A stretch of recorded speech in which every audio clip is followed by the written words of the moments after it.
Go with another random doorknob.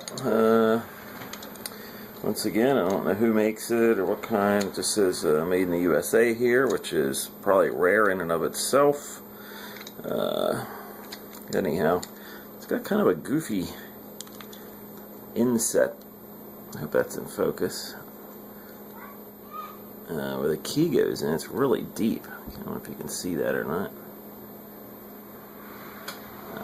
And so anyway, you really got to reach in there.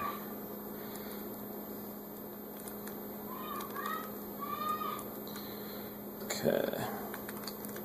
Oops.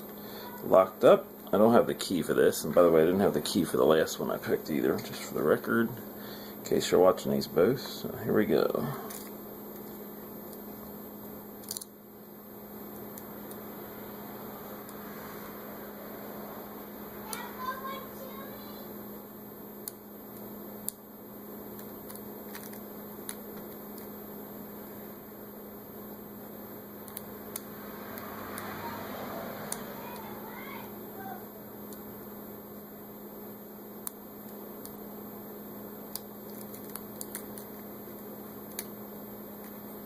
It's really deep reaching in here because of that deep.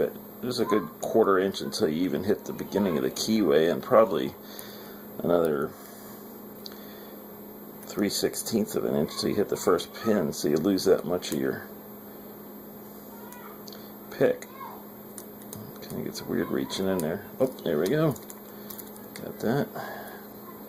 So if anybody knows what kind of knob this is and how to rip it down, appreciate it. Once again, I'm sure it has something to do with this little hole in the side. Not really sure. Anyway, thank you much.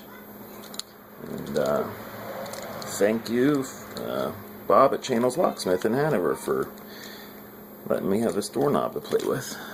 Goodbye.